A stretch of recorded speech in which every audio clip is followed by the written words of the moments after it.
Frédéric François, de son vrai nom Francesco Baracato, est né le 3 juin 1950 à Lercara Fridi, une petite ville de Sicile, en Italie.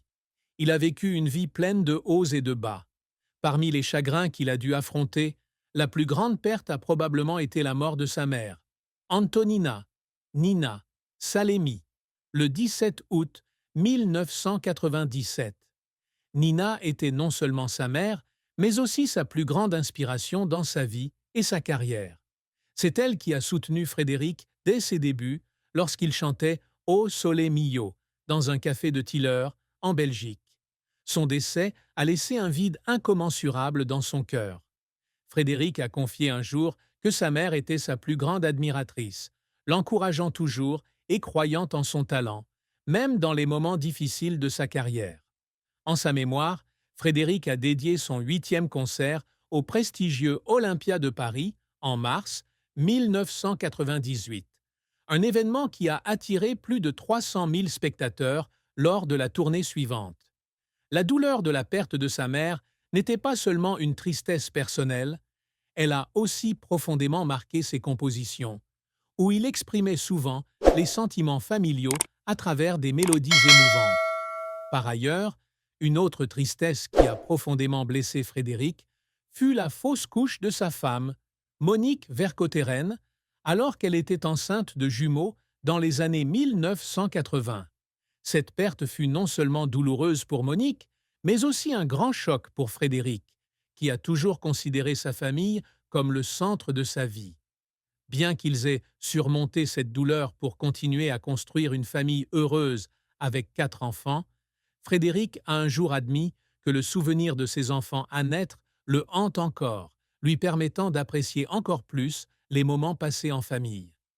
Frédéric François est l'un des artistes les plus influents de la scène musicale francophone, avec plus de 35 millions de disques vendus, ce qui fait de lui le 3e chanteur belge le plus vendu, après Salvatore Adamo et Jacques Brel.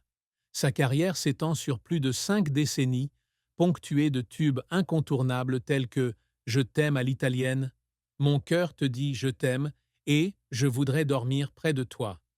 Cependant, son chemin vers le succès ne fut pas de tout repos, jalonné de difficultés, d'échecs et de moments douloureux. Frédéric débute sa carrière musicale très jeune. À 10 ans, il émerveille tout le monde dans un café de Tiller, ville à prédominance sicilienne, en chantant Au Sole Mio. À 13 ans, il rejoint les Éperviers comme guitariste et chanteur, puis les Tigres Sauvages, et remporte le Micro-Sillon d'argent au Festival de Châtelet en 1966. Ce fut sa première percée, qui lui permit de s'imposer sur la scène musicale locale et de faire les premières parties de grandes stars comme Johnny Hallyday et Michel Polnareff. En 1970, Frédéric se fait remarquer avec la chanson Jean, adaptation de la bande originale de The Prime of Miss Jean Brodie, diffusée régulièrement sur Europe, grâce au soutien du directeur des programmes Lucien Maurice. Mais sa véritable percée survient en 1971 avec I Love You, Je t'aime, une chanson parlée plutôt que chantée, enregistrée avec sa femme, Monique Vercauteren. La chanson est diffusée en boucle sur la station pirate néerlandaise Veronica, se vendant à 30 000 exemplaires et lui assurant sa première reconnaissance publique. Suivra Je n'ai jamais aimé comme je t'aime, 1971, numéro 1 de l'émission Formule J pendant 13 semaines et écoulé à 250 000 exemplaires, marquant la sortie de Frédéric de l'anonymat. En 1972, la chanson Je voudrais dormir près de toi devient un phénomène avec 500 000 exemplaires vendus, atteignant la première place dans de nombreux pays. Des succès comme Chicago, 1975, Adios Amor, 1982 et Je t'aime à l'italienne, 1985, ont consolidé sa place parmi les chanteurs romantiques les plus importants. Frédéric s'est également illustré en se produisant au prestigieux Olympia de Paris avec un total de 11 apparitions, dont la 11e en 2004, où il a interprété pour la première fois Love Me Tender d'Elvis Presley en anglais, sous les applaudissements enthousiastes du public.